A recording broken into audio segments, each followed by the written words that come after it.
Dieu de lumière, nous voulons te louer et de tout notre cœur te chanter. Tu as créé les cieux et la terre. Dieu de lumière, nous voulons t'élever et dans nos vies entières t'honorer. Tu es celui dont l'amour durera toujours. Lève-toi mon âme pour le rencontrer et avec les anges viens le célébrer. Oh Dieu de lumière, nous voulons te louer et de tout notre cœur te chanter. Tu as créé les cieux et la terre. Dieu de lumière, nous voulons t'élever et dans nos vies entières t'honorer. Tu es celui dont l'amour durera toujours.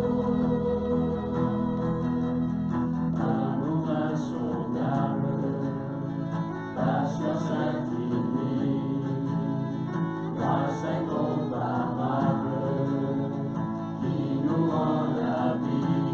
Oh Dieu de lumière, nous voulons te louer et de tout notre cœur te chanter. Tu as créé les cieux et la terre. Dieu de lumière, nous voulons t'élever et dans nos vies entières t'honorer. Tu es celui dont l'amour durera toujours. Alléluia. Chantons, j'abandonne mes tristesses, je laisse tout cela pour la joie du Seigneur.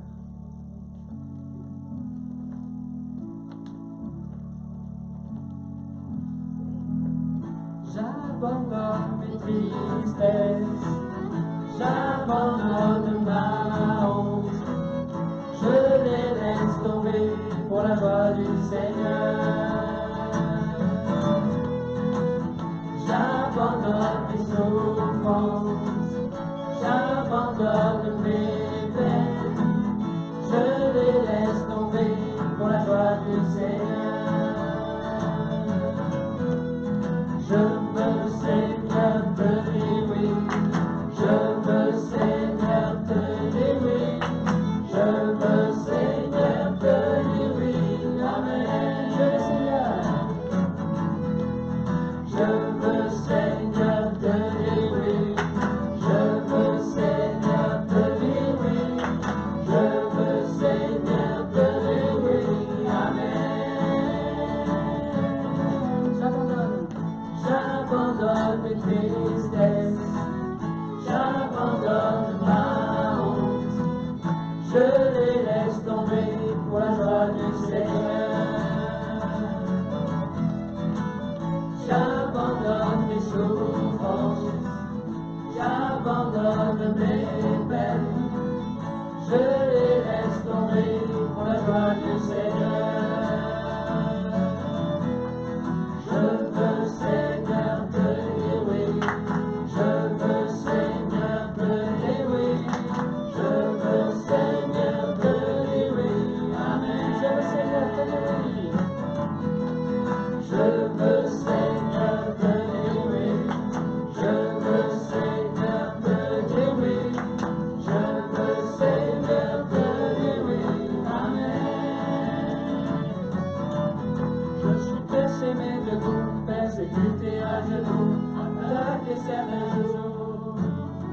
Mais que je suis vainqueur, sa promesse durera toujours, et sa joie sera ma force. Si la tristesse m'assaille la nuit, la joie viendra le matin. J'abandonne mes tristesses, j'abandonne ma honte, je les laisse tomber pour la joie du Seigneur. J'abandonne mes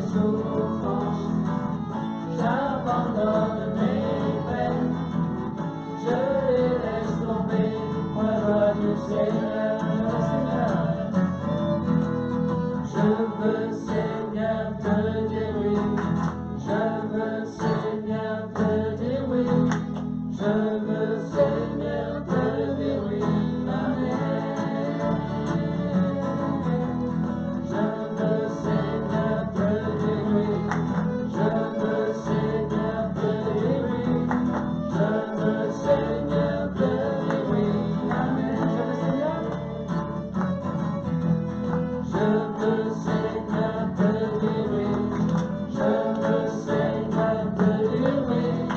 Je veux, Seigneur, te dire oui. Amen. Amen.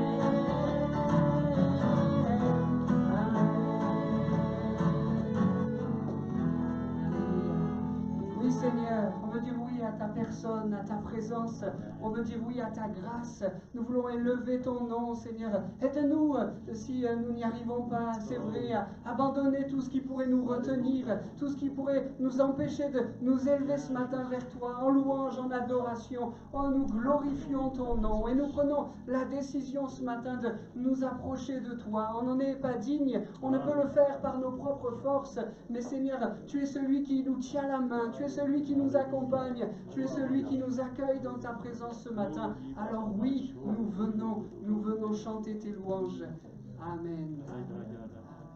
Nous venons dans ta présence, Chanter tes louanges et notre reconnaissance pour ce que tu as accompli. Tu nous as donné ta vie, ton amour et ta joie, et la louange envahit pour te façonner de toi. Tu es le Créateur puissant, l'agneau ressuscité. Toi seul as pu triompher de la mort et du péché. Tu as délivré ton peuple pour la vraie liberté. Je veux suivre tes pas, chaque jour être avec toi. Nous venons dans ta présence, nous chanter tes louanges et notre reconnaissance de ce que tu as accompli. Tu nous as donné ta vie, ton amour et ta joie, et la louange envahit pour te façonner de toi. Tu es le Créateur puissant, l'agneau ressuscité. Toi seul as pu triompher de la mort et du péché. Tu as délivré ton peuple pour la vraie liberté. Je veux suivre tes pas, chaque jour être avec toi. Tu es le Créateur puissant, l'agneau ressuscité. Toi seul as pu triompher de la mort et du péché. Tu as délivré ton peuple pour la vraie liberté. Je veux suivre tes pas, chaque jour être avec toi. Je veux suivre tes pas, chaque jour être avec toi. Je veux suivre tes pas, chaque jour être avec toi. oh Seigneur.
je suis ne cesse de t'adorer.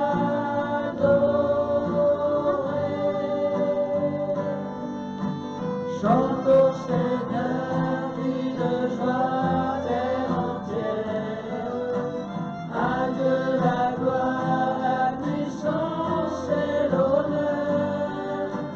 Les monts s'inclinent et les flots rugissent à l'écho de ton nom. Je vois tes œuvres et mon cœur crie de joie. Je t'aimerai, je tiendrai par la foi. Rien ne pourrait égaler tes promesses pour moi.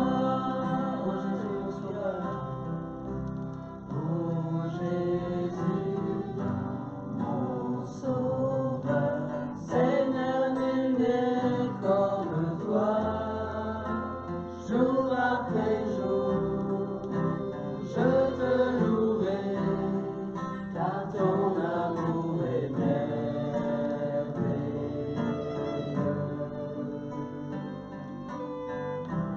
Mon abri, mon refuge, mon réconfort, mon rocher, tout ce qui vit, ce que je suis, ne cesse de t'adorer.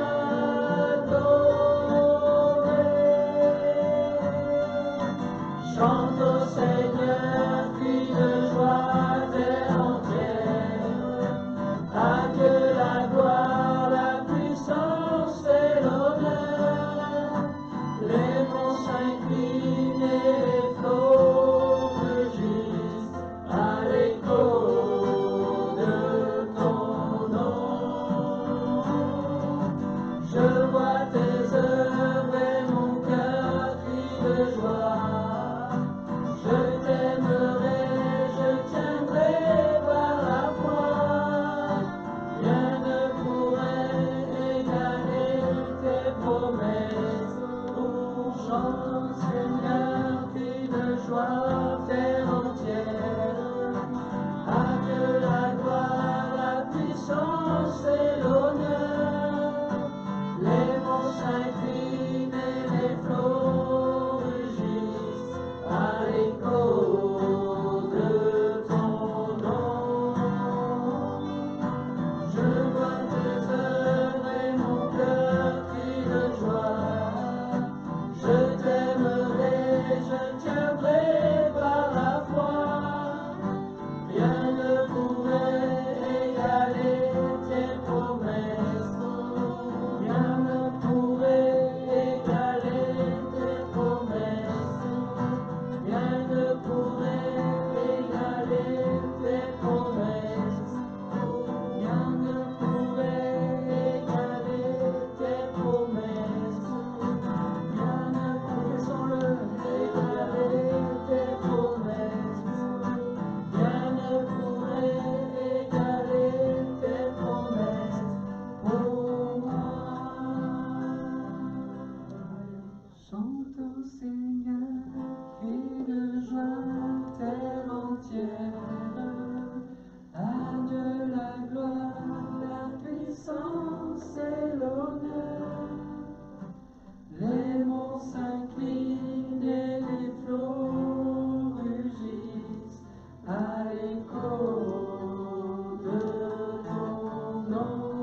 ton trône éternel.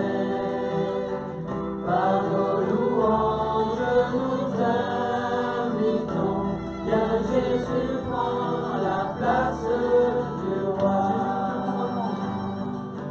Jésus, nous te couronnons.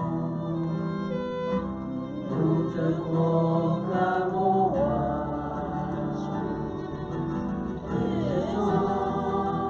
Au milieu de nous t'élevons par nos chants, nous t'adorons, nous t'exaltons. Viens établir ton trône éternel, par nos louanges nous t'invitons. Viens Jésus, prends la place du roi. Nous t'adorons, nous t'exaltons. De tout notre cœur. Viens établir ton trône éternel. Par nos louanges nous t'invitons. Viens Jésus, prends la place du roi. Viens Jésus, prends la place du roi. Viens Jésus, prends la place du roi.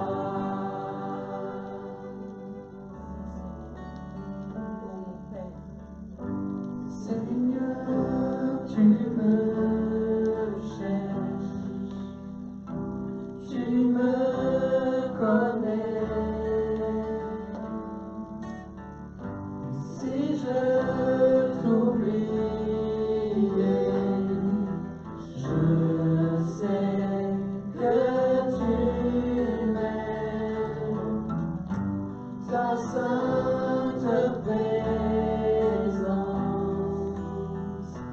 elle m'environne. À chaque moment, je sais que tu m'aimes. Je sais que tu m'aimes. À la croix je me prosterne, où ton sang coula pour moi.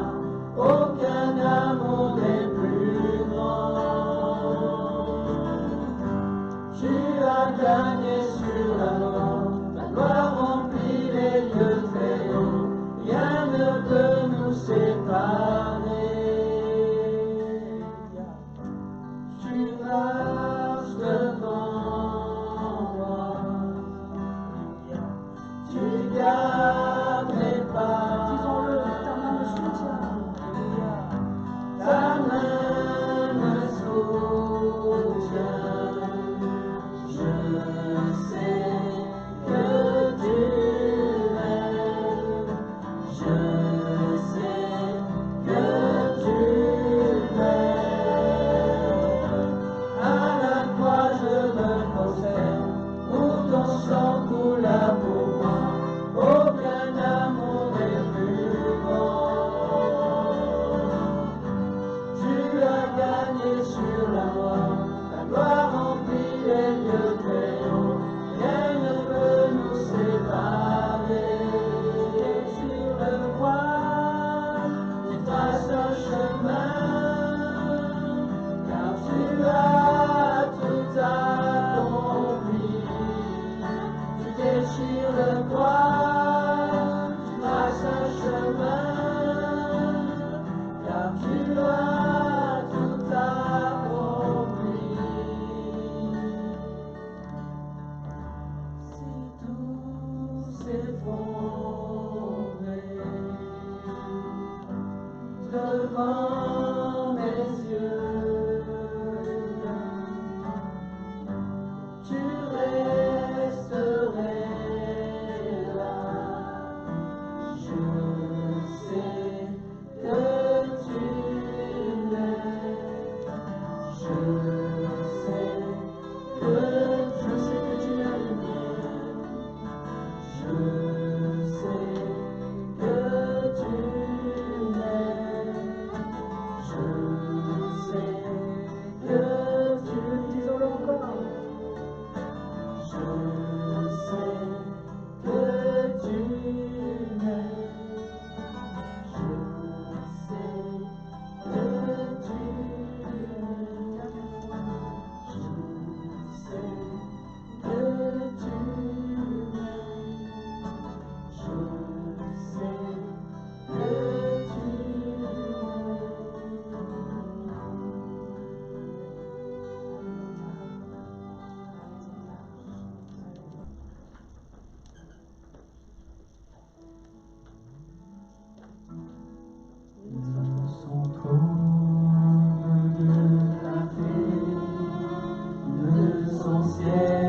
terre et des cieux, mais se dépouillant de tout, Jésus vint mourir pour nous.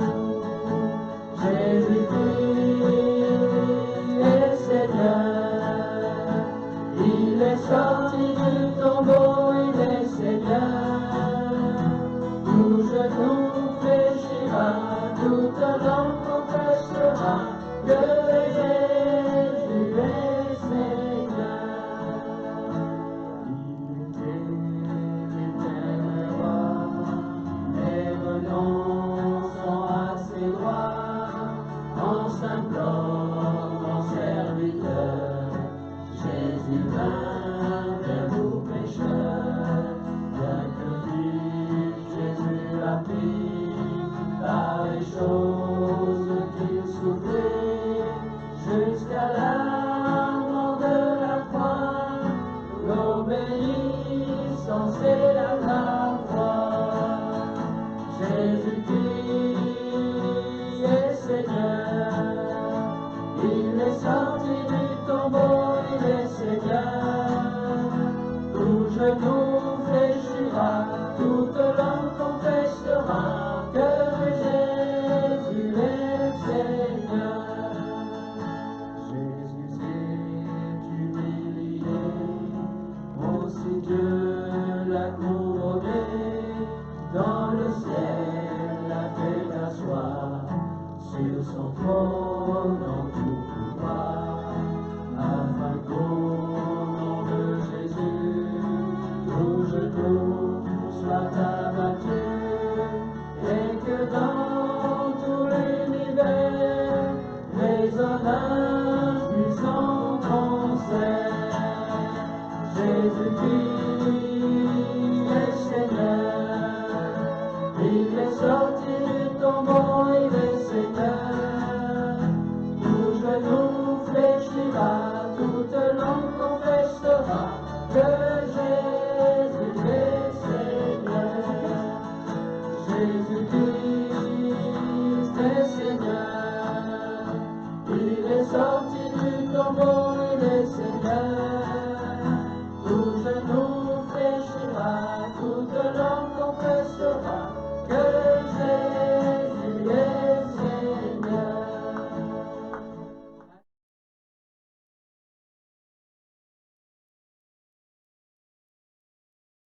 Alléluia. Jésus est sorti du tombeau. Pour chanter ce chant, il fallait avoir moins de 20 ans. C'est un chant que les moins de 20 ans ne peuvent pas connaître, c'est ça? Un vieux chant, mais qui introduit tout à fait le message que le Seigneur a mis sur mon cœur. Si vous vous en rappelez, dimanche dernier, nous avons parlé de l'entrée de Jésus à Jérusalem. Il y entrait sur un ânon, il était acclamé par la foule, mais il y entrait pour offrir sa vie, pour se donner en sacrifice. Mardi soir, la réunion de prière, nous avons levé les regards vers la croix, nous avons partagé ce texte tellement bouleversant. Père, pardonne-leur, car ils ne savent ce qu'ils font. Eh bien, je vous propose que ce matin, avec quelques passages de la parole de Dieu, nous puissions regarder au ressuscité. Dimanche dernier, celui qui rentre dans Jérusalem pour mourir. Mardi soir, celui qui se donne crucifié. Ce matin, celui qui est ressuscité. Luc, chapitre 24, verset 1er. Luc, chapitre 24, verset 1er. Vous l'avez, Luc 24, 1. Luc 24, 1. Le premier jour de la semaine, elles se rendirent au sépulcre de grand matin, portant les aromates qu'elles avaient préparés.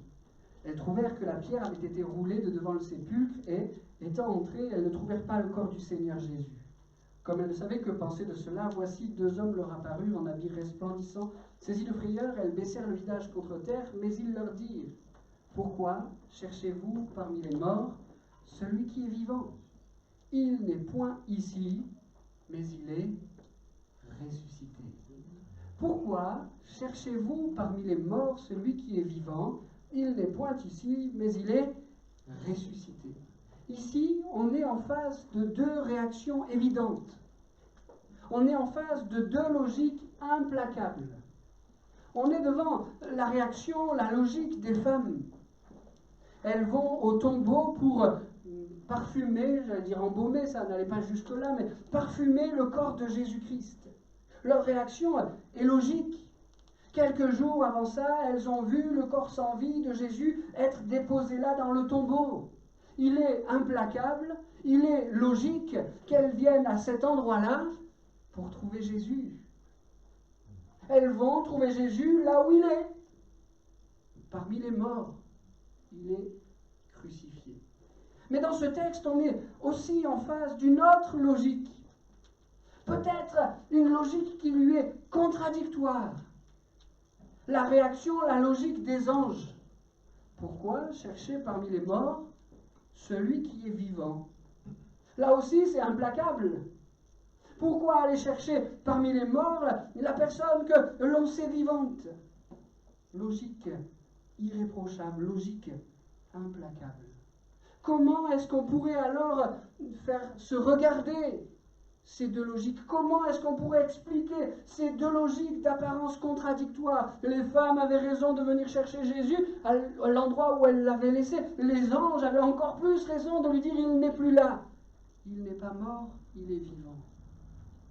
Je crois que pour expliquer ces deux logiques, il nous faut réaliser et comprendre qu'il y a une logique qui appartient à la terre et une logique qui appartient au ciel.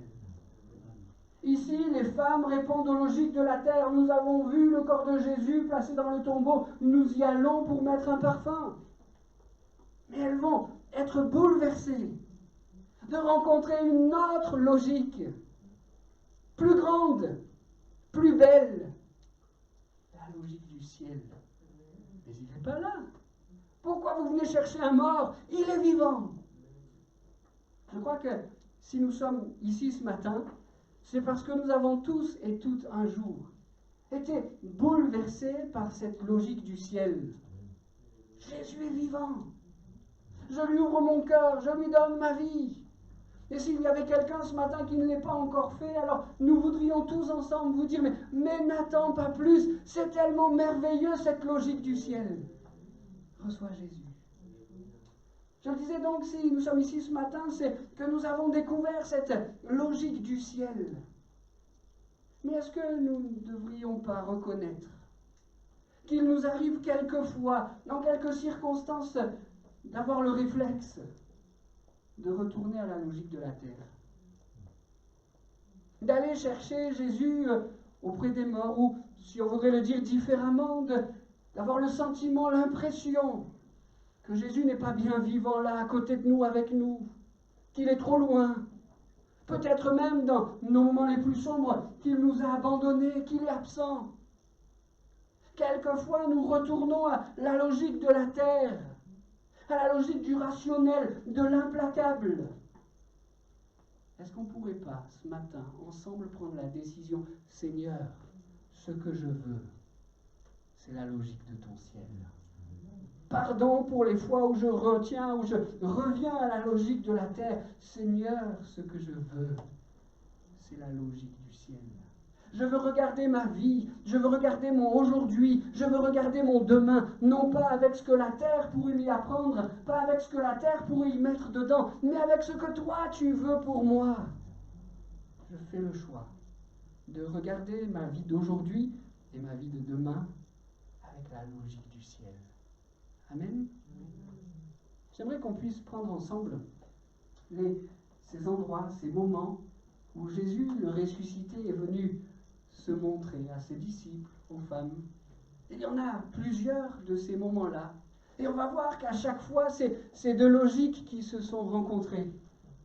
Et on va voir qu'à chaque fois, c'est la logique du ciel qui l'a emporté. Et avec ces exemples, avec ces passages, qu'à chaque fois nous puissions dire: Seigneur, c'est cette logique-là que je veux pour ma vie. Amen. Jean 20, 11. Marie de Magdala. Elle allait chercher Jésus dans le tombeau. Elle va le trouver dans un jardin. Est-ce que c'est pas beau? Presque un peu bucolique. Jean chapitre 20, verset 11. Jean 20, 11. Pendant ce temps, Marie se tenait dehors, près du tombeau, et pleurait. Tout en pleurant, elle se pencha vers le tombeau. Elle vit 2 anges vêtus de blanc assis à l'endroit où le corps de Jésus avait été déposé, l'un à la tête et l'autre aux pieds. Ils lui dirent « Pourquoi pleures-tu » ? « On a enlevé mon Seigneur, leur répondit-elle, et je ne sais pas où on l'a mis. » Tout en disant cela, elle se retourna et vit Jésus qui se tenait là. Mais elle ne savait pas que c'était lui. « Pourquoi pleures-tu » lui demanda Jésus. « Qui cherches-tu » Pensant que c'était le gardien du jardin, elle lui dit « Si c'est toi qui l'as emporté, dis-moi où tu l'as mis pour que j'aille le reprendre. » Jésus lui dit « Marie. » Elle se tourna vers lui et s'écria en hébreu « Rabouni », ce qui veut dire maître. « Ne me retiens pas, lui dit Jésus, car je ne suis pas encore monté vers mon Père, etc. etc. » Marie de Magdala a trouvé Jésus dans un jardin. Pourtant, sa logique première était selon la logique de la terre. Si le corps de Jésus n'est plus là, si on l'a dérobé à nos yeux, c'est que quelqu'un l'a pris. La vision d'ange rayonnant de lumière n'est pas suffisante pour la détacher de cette logique terrestre. La vision du Jésus ressuscité qu'elle ne reconnaît pas n'est pas suffisante pour la détacher de cette vision terrestre. C'est toi qui l'as pris, où l'as-tu mis?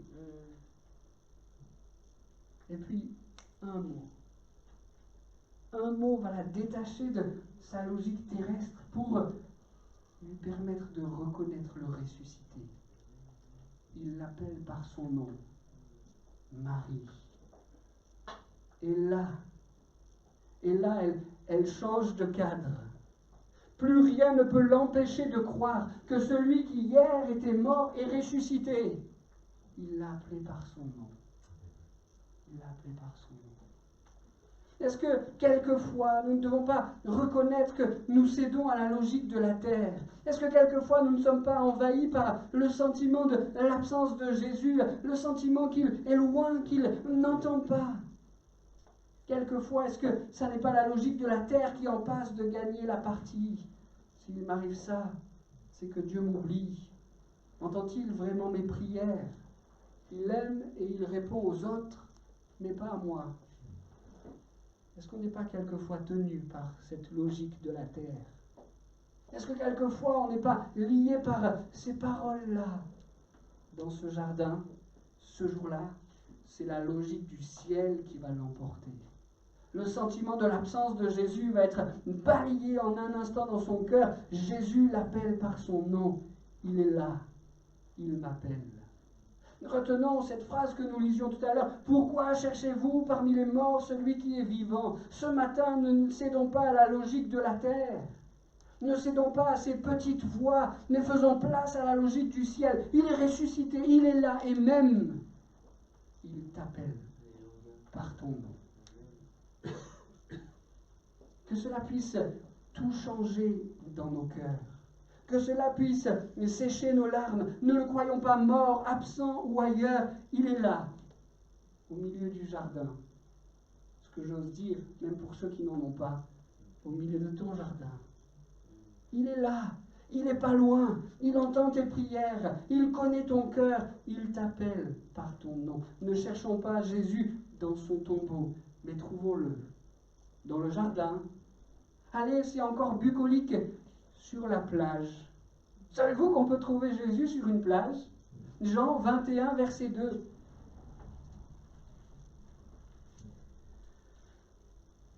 Et on lira jusqu'au verset 6. Simon-Pierre, Thomas, appelé le jumeau Nathanaël de Cana en Galilée, les fils de Zébédée et les 2 autres disciples se trouvaient ensemble. Simon-Pierre dit aux autres, « Je m'en vais pêcher. » « Nous aussi, nous y allons avec toi, lui dirent-ils. Et les voilà partis, ils montèrent dans un bateau, mais la nuit s'écoula sans qu'ils n'attrapent un seul poisson. Déjà le jour commençait à se lever, et voici, Jésus se tenait debout sur le rivage, mais les disciples ignoraient que c'était lui. Il les appela, « Hé, les enfants, avez-vous du poisson? Avez-vous pris du poisson ?» « Rien, répondirent-ils. »« Jetez le filet du côté droit du bateau, leur dit-il alors, et vous en trouverez. » Ils lancèrent donc le filet et ne purent le remonter tellement il y avait de poissons. Le disciple que Jésus aimait dit alors à Pierre, « C'est le Seigneur, c'est le Seigneur. » Là aussi, deux logiques viennent se rencontrer. Tout d'abord, la logique de la terre. Elle semble nécessaire, elle semble implacable. Il y a 3 ans et demi de cela, des pêcheurs avaient tout laissé pour suivre Jésus. Ils avaient laissé leur travail de la pêche pour répondre à l'appel que ce Jésus leur avait communiqué. Viens et suis-moi. Ils l'avaient suivi pendant 3 ans et demi et avaient vu des choses extraordinaires, des miracles époustouflants. Ils avaient rencontré celui qu'ils avaient appelé le Messie, le Sauveur. Et puis il était mort. Or, en quelques circonstances, certains l'ont vu ressusciter, mais l'impression de cette vérité n'est pas encore totale dans leur cœur. Et la logique de la terre va l'emporter. Pierre va dire, je vais pécher. Je retourne à ce qui m'a permis jusque-là subvenir à mes besoins. Il faut faire quelque chose. Il faut ramener de l'argent, il faut ramener de la nourriture dans la gamelle, je vais pécher. Plusieurs vont accepter cette logique de la terre. On vient avec toi. Ils montent dans la barque, ils pêchent toute la nuit. Pierre, en faisant cela, les autres disciples avec lui mettent leurs rêves, mettent leurs projets dans la poche, ils mettent leur mouchoir par-dessus et ils retournent pêcher. Ils jettent le filet. Logique de la terre. Est-ce que quelquefois, il ne nous arrive pas de suivre cette même logique pour pallier à nos manques? On prend les choses en main, on essaye par nos propres forces de combler le manque. Il nous manque un peu de confiance en soi, alors on essaye de la fabriquer, on se donne de l'apparence. Il nous manque de la patience, alors on essaye de se lancer les défis. Allez, je vais rester calme. Ça, c'est mon défi à moi quand je bricole. Je manque de patience, je le sais. Je bricole, donc je vais m'énerver, je le sais. Allez, cette fois, je ne m'énerve pas. Ça marche pas. Céline le sait. Elle se fait petite, elle fait le dos rond, elle attend que l'orage passe. Pardon, Céline. Est-ce que quelquefois la logique de la terre ne provoque pas ce genre de réaction chez nous? On sait qu'il y a un manque. Et on met toute notre énergie, toutes nos forces seulement humaines pour essayer à le contrer. Il nous manque quelques denrées dans le frigo à la fin du mois, alors on accepte des heures supplémentaires qui nous empêchent de venir à l'église. Il nous manque de la compagnie, alors on en trouve au mauvais endroit, etc., etc., etc. Seigneur, je veux abandonner la logique de la terre. Pourquoi cherchez-vous parmi les morts celui qui est vivant? Sur cette plage-là, c'est la logique du ciel qui va l'emporter. Jésus était là. Il avait préparé ces moments. Quand après avoir fait leur pêche miraculeuse, les hommes vont le rejoindre sur le rivage, du pain et des poissons avaient été préparés pour eux. C'est la logique du ciel qui va l'emporter. Lance encore ton filet, cette fois, pas par les propres forces de ces pécheurs, mais par l'obéissance. Jésus est comme là un guide pour eux. Jette-les du côté droit, faisons-le ensemble. Et le résultat va être tout autre. Pour combler quelques manques, il y avait des réactions d'hommes ici. Pour combler les mêmes manques, il y a le secours du ciel. Ils ne jettent pas le filet tout seuls. Ça leur demande quand même quelques efforts, mais cette obéissance à ce Jésus-Christ-là, la présence de ce Jésus-Christ-là, ressuscité et bien vivant, va tout changer. Ce matin, faisons le choix de ne pas céder à la logique de la terre. Faisons le choix de ne pas nous appuyer uniquement sur nos propres forces. Regardons à Jésus, il n'est pas loin. Il est sur nos plages, sur le rivage de nos cœurs. Et il veut faire la même chose, mais avec nous, pour un résultat tout différent. Ne le croyons pas mort ou absent ou ailleurs. Il est là, sur les rivages de nos cœurs. Amen. Ne cherchons pas Jésus dans son tombeau, mais trouvons-le dans nos maisons. Jean chapitre 20, verset 19. Jean chapitre 20, verset 19. Ce même dimanche, dans la soirée, les disciples étaient dans une maison dont ils avaient verrouillé les portes parce qu'ils avaient peur des Juifs. Jésus vint, il se trouva là au milieu d'eux et il leur dit que la paix soit avec vous. Tout en disant cela, il leur montra ses mains et son côté. Les disciples furent remplis de joie parce qu'ils voyaient le Seigneur. Que la paix soit avec vous, leur dit-il de nouveau. Comme le Père m'a envoyé, moi aussi je vous envoie. Les disciples, ce jour-là encore, et on ne leur jette pas la pierre, avaient cédé à la logique de la terre. Ils avaient peur des Juifs. Ceux qui ont cloué Jésus vont rechercher ses disciples. Certainement qu'ils vont nous réserver le même sort. Ils rentrent ensemble dans la maison, ils s'enferment à double tour. Ils ont peur. Logique implacable. J'aurais eu peur pour moins que ça. Logique implacable, logique de la terre. Mais cette parole qui nous retient ce matin résonne encore. Pourquoi cherchez-vous parmi les morts celui qui est vivant? Ne nous laissons pas bloquer par la logique de la terre. Si quelquefois il voudrait frapper à la porte de nos cœurs, si quelquefois la peur voudrait envahir nos maisons, si quelquefois on sait qu'il y a des combats spirituels à mener dans nos maisons et la peur est là, des combats spirituels à mener pour nos enfants, pour nos parents, pour notre morale, pour notre sainteté, pour des victoires à remporter, etc., etc. La peur, logique de la terre, pourrait nous enserrer. Faudrait-il laisser la peur envahir nos maisons? Faudrait-il qu'on s'enferme à double tour? Ne sombrons pas dans la logique de la terre. Ne croyons pas à ces petites voix, ils ne se convertiront pas, ils sont trop éloignés. Ne croyons pas à ces petites voix, la paix, c'est pas pour moi. Moi, je n'ai que déprime et lassitude. Ne croyons pas à ces petites voix, je n'aurai pas de victoire sur le péché, je n'aurai pas de victoire sur cette maladie, je n'aurai pas de victoire. Ne cédons pas à la logique de la terre. Parce que dans cette maison, ce jour-là, c'est la logique du ciel qui va l'emporter. Amen. Jésus va venir. Jésus va se présenter à eux. Et alors que la peur régnait, il va dire deux choses. La paix soit avec vous, et voici je vous envoie. Quel renversement de situation. Ils se sont, et on l'aurait fait pour moins que ça, recroquevillés sur eux-mêmes, pétrifiés par la peur. Jésus vient, je vous donne ma paix, et votre place, c'est pas ici, mais c'est dehors, je vous envoie. Allez-y, sortez. La logique du ciel va l'emporter. Quel renversement de situation. Ce matin, faisons le choix de la logique du ciel, que dans nos maisons, ça soit la paix qui l'emporte. Amen. Que dans nos maisons, ça soit la paix qui l'emporte. Seigneur, nous ne voulons pas céder à la peur pour nos enfants. Que dans nos maisons, ce soit la victoire qui l'emporte. Que dans nos maisons, les combats spirituels soient couronnés de victoire. Il est là. Il nous donne sa paix. Il nous envoie. On a arrêté la lecture, mais si on avait lu le verset 22, on aurait vu qu'il souffle sur eux. Recevez l'Esprit Saint. Seigneur, fais tout cela pour nous. Envoie-nous. Utilise-nous pour que de grandes victoires spirituelles soient remportées. Ne le croyons pas mort ou absent ou ailleurs. Il est là, dans nos maisons, et il nous donne la paix. Ne cherchons pas Jésus dans son tombeau, mais trouvons-le dans une réunion. On va lire le texte et puis je vais vous expliquer pourquoi je dis une réunion. Jean 20, verset 26. Jean 20, 26. 8 jours plus tard, les disciples étaient de nouveau réunis dans la maison. Cette fois-ci, Thomas était avec eux. Jésus vint alors que les portes étaient verrouillées, il se tint au milieu d'eux et leur dit que la paix soit avec vous. Puis il dit à Thomas, place ton doigt ici, vois mes mains, avance ta main et mets-la dans mon côté. Ne sois pas incrédule, mais crois.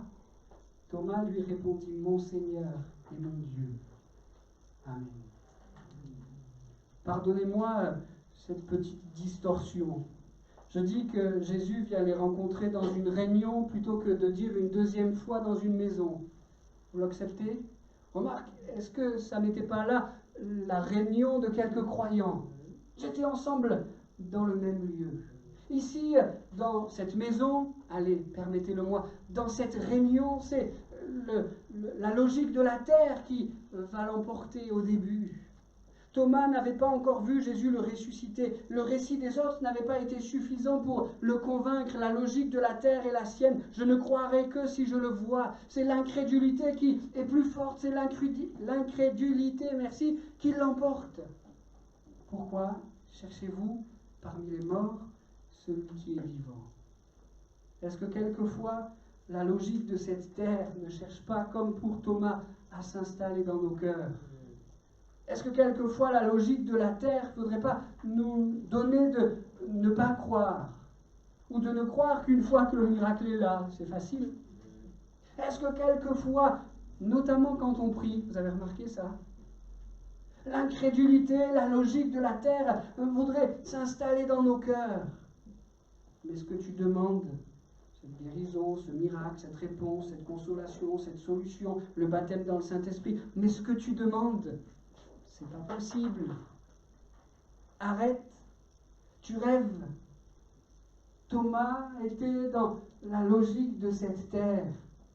Je ne crois pas ce qui me semble impossible. Mais dans cette maison, dans cette réunion, c'est la logique du ciel qui va l'emporter. Jésus va venir, il va se présenter à lui et Thomas va ne pouvoir faire autrement que de dire « Mon Seigneur et mon Dieu ». Il est maintenant convaincu. Oui, Jésus est ressuscité.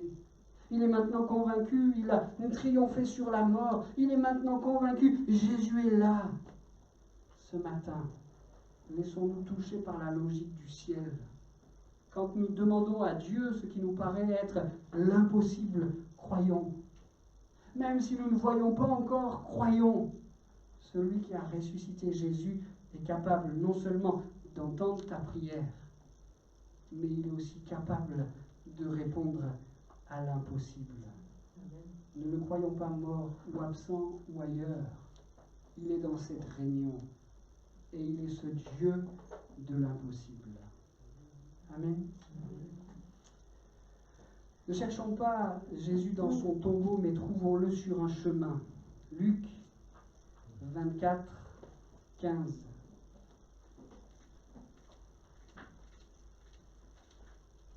Luc 24, 15.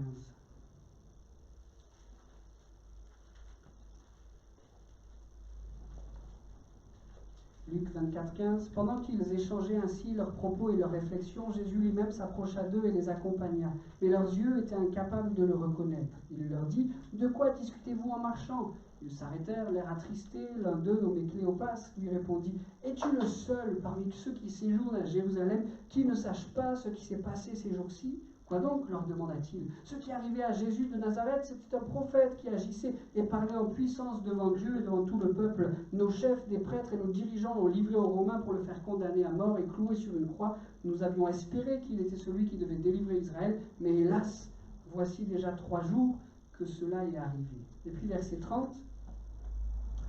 Il se mit à table avec eux, prit le pain et après avoir prononcé la prière de bénédiction, il le partagea et le leur donna. Alors leurs yeux s'ouvrirent et ils le reconnurent. Mais déjà il avait disparu. Ils se dirent l'un à l'autre : n'avons-nous pas senti comme un feu dans notre cœur pendant qu'il nous parlait en chemin et qu'il nous expliquait les Écritures ?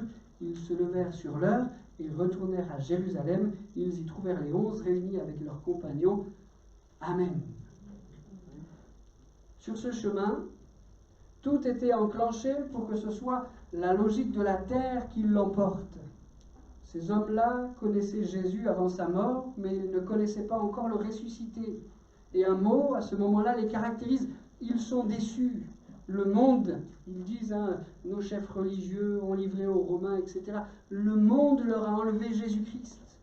Et ils n'attendent plus rien de ce qui pourrait se produire à Jérusalem. Ils rentrent chez eux. Ils retournent dans leur village. Pourquoi cherchez-vous parmi les morts celui qui est vivant? Est-ce qu'il ne nous est pas déjà arrivé d'avoir été déçus par le monde, au point que l'on prenne la décision, qu'on fasse le choix de ne plus rien attendre d'heureux? J'ai vu ça dans ma vie plusieurs fois en bien des circonstances, mais notamment dans mes fonctions d'infirmier en psychiatrie, des gens mais complètement déçus par la vie, complètement vidés par le monde et qui n'attendent plus rien d'heureux. Trop déçus, trop abîmés. Mais sur ce chemin, c'est la logique du ciel qui va l'emporter. Aucune déception ne va pouvoir être changée. Leur cœur va être bouleversé. Jésus va se révéler. Il se fait connaître comme le ressuscité. Leur cœur est bouleversé. Ils se dirent l'un à l'autre, n'avons-nous pas senti comme un feu dans notre cœur pendant qu'il nous parlait en chemin et qu'il nous expliquait les Écritures? Cherchons pas Jésus dans le tombeau, mais trouvons-le sur notre chemin. Notre chemin peut être balayé par quelques déceptions, le monde nous en réserve. Mais Jésus est là. Le ressuscité vient marcher avec nous. Le ressuscité vient nous parler des Écritures. Le ressuscité vient se montrer à nous. Il vient se faire connaître. Et cette logique-là, celle du ciel, bouleverse un homme. Seigneur, nous voulons pour nos vies la logique du ciel. Viens me rejoindre sur mon chemin. Fais-toi connaître un peu plus, un peu mieux à moi. Fais-toi découvrir encore dans ta grandeur, dans ta puissance, dans ta résurrection. Oh, je te connais déjà, ces hommes-là le connaissaient, ils avaient marché avec lui, ils avaient vu des miracles. Oh, je te connais déjà, mais Jésus, montre-moi encore qui tu es. Révèle-toi encore. Je veux que mon cœur brûle encore. Je veux que mon cœur brûle à nouveau. Parle-moi, montre-moi, parle-moi des Écritures, explique-moi les Écritures, que ce soit la logique du ciel qui l'emporte. Amen. Est-ce que vous êtes d'accord avec moi pour dire, Seigneur, pour ma vie, je ne veux plus être tenu par la logique de la terre, je ne veux plus que ce soit elle qui l'emporte, mais Seigneur, pour ma vie, je veux la logique du ciel. Je voudrais terminer avec un dernier passage. On dit qu'il n'est pas bon de terminer une prédication par quelque chose de négatif. Là, je vais le faire. Matthieu 28, verset 11. Voilà des hommes qui ont décidé. Ils avaient le choix, soit la logique de la terre, soit la logique du ciel. Mais ils vont décider pour leur vie de garder, de maintenir la logique de la terre, que cela puisse être pour nous comme un avertissement. Matthieu, chapitre 28, verset 11. Pendant qu'elles étaient en chemin, c'est-à-dire les femmes qui avaient reçu la révélation de la résurrection de Jésus, pendant qu'elles étaient en chemin, quelques soldats de la garde, ceux qui devaient garder le tombeau de Jésus, quelques soldats de la garde retournèrent en ville pour faire au chef des prêtres leur rapport sur tous ces événements. Ceux-ci convoquèrent les responsables du peuple et après avoir délibéré avec eux, versèrent aux soldats une forte somme d'argent avec cette consigne. Vous raconterez que les disciples sont venus pendant la nuit et qu'ils ont volé son cadavre pendant que vous dormiez. Si jamais l'affaire parvient aux oreilles du gouverneur, nous saurons lui parler et faire le nécessaire pour que vous n'ayez pas d'ennui. Les soldats prirent l'argent et se conformèrent à ces consignes. Cette version des faits s'est propagée parmi les Juifs où elle a cours jusqu'à aujourd'hui. Les responsables de la ville, les chefs religieux, vont être placés devant les deux logiques, celle de la terre et celle du ciel. Les gardes vont expliquer l'ange qui descend, rayonnant de lumière, eux qui sont pétrifiés, la pierre qui est roulée, Jésus qui sort vivant, glorieux du tombeau, il est ressuscité. Les gardes vont trouver les chefs religieux. On sait l'histoire. Pour nous, ça nous paraît logique parce qu'on sait que ça va se passer comme ça. Ça nous paraît logique qu'ils refusent la logique du ciel. Mais essayons de nous mettre quelques instants à leur place. Est-ce qu'ils n'auraient pas pu se laisser toucher? Est-ce qu'ils n'auraient pas pu se laisser infléchir par la logique du ciel? Mais s'il est ressuscité, c'est qu'on s'est trompé. Mais s'il est ressuscité, c'est que c'était vraiment le Messie, le Sauveur. S'il est ressuscité, c'est que la Bible l'annonçait. Ils auraient pu se tourner vers Jésus. Et ce jour-là, ils ferment leur cœur. Non, il n'est pas ressuscité. Vous direz qu'on a volé son corps. Vous direz que ses disciples sont venus, qu'ils ont vaincu la garde, qu'ils ont fait rouler la pierre. Vous direz qu'ils sont venus voler son corps. Seigneur, garde-nous de faire le choix, conscient ou inconscient, de privilégier la logique de la terre plutôt qu'à celle du ciel. Seigneur, nous voulons nous désirons, nous chérissons pour nos vies la logique du ciel à chaque fois. Seigneur, nous nous engageons à refuser de rester, de demeurer dans la logique de la terre. Nous embrassons la logique du ciel. Tu es ressuscité. Amen. Seigneur, merci. Merci pour ta résurrection. Merci de ce que toi, le ressuscité, tu viens nous rencontrer dans notre maison, dans le jardin, dans la plage, le rivage de nos cœurs. Merci de ce que tu es bien vivant dans notre quotidien. C'est ce que signifie tout cela. Tu es avec nous, tu es en nous, tu tiens notre main, tu es ressuscité. Merci Seigneur pour cette vérité, que toujours elle nous accompagne, que toujours elle l'emporte. Et quand le monde voudrait essayer de nous rattraper pour nous imprimer à nos cœurs une autre logique, Seigneur, donne-nous la force de la refuser. Nous voulons vivre selon la logique du ciel. Nous voulons vivre selon le ressuscité. Nous voulons vivre avec la foi dans ces merveilles que tu accomplis. Merci Seigneur de ce que tu es ce Dieu glorieux, ressuscité, qui viendra bientôt nous chercher pour nous emmener dans le ciel avec toi. Sois glorifié Seigneur. Amen.